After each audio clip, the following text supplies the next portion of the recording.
Hi, my name is Chris Donovan. I am a documentary photographer currently based in New Brunswick, and today I'm going to be taking you on a tour of my work in the exhibition of the New Generation Photography Award.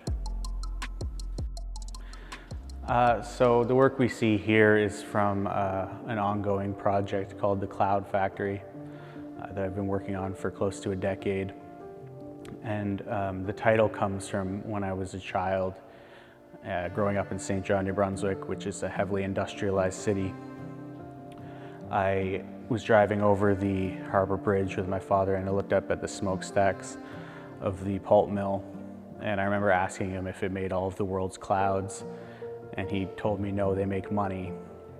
And that was like it's an experience that a lot of kids have who grow up in not only in St. John, but in heavily industrialized areas where it feels like it's your whole world. And it's natural to think that, you know, this is where the clouds come from. If you haven't gone elsewhere and you're sort of wrapped up in it. And it made me think about how identity is formed in these industrialized places. So about 5 years ago, I started photographing a family, the Jacquard Crandall family you see here. This is Lisa and Trey, who lived next to the refinery. And I photographed a few families, but these guys have been photographing for a while, since Trey was like really small. And they lived pretty well adjacent to the refinery, and they had a lot of adverse health issues. As a result, there was constantly soot on their houses. You could wipe the house and you'd see black soot on your hands fall out from the refinery. And Lisa's father died quite young from a rare lung condition. And several of her pets died of rare cancers, and pets all throughout the neighborhood were dying of cancer. And her dogs this is one of her dogs here, had a terrible skin condition where he would basically claw all of his fur off and bite at his fur. And so they live, like you can see here, this is walking one of their dogs next to the butane pipelines. And these pipelines leaked in 2018, and most of this neighborhood was evacuated and then purchased by the oil company and demolished. And Lisa's house was a little bit further away, about 100 yards further from the houses that were demolished, so it wasn't purchased. And then a year later, there was a large explosion that rocked their house.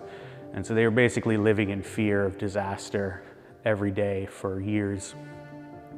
Luckily, they've since been able to move, so that was a happy story.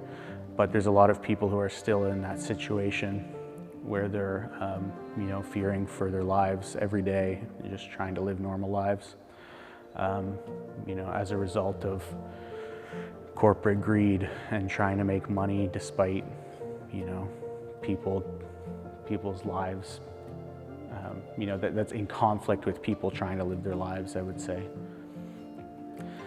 So when working on putting together the images for this exhibition, it was difficult to narrow it down to 6, because the final product, if there is a final product, will be a book, which will have likely 60, 70 images that tell a narrative through those images and the way that they interact with one another. This is one example. These images are meant to be a diptych, and in the book they'll likely be on opposite pages.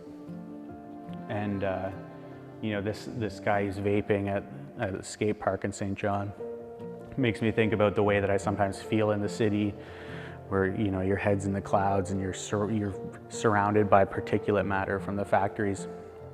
No matter where you are in St. John, you can see a smokestack from pretty much anywhere, whether it's the refinery or the pulp mill.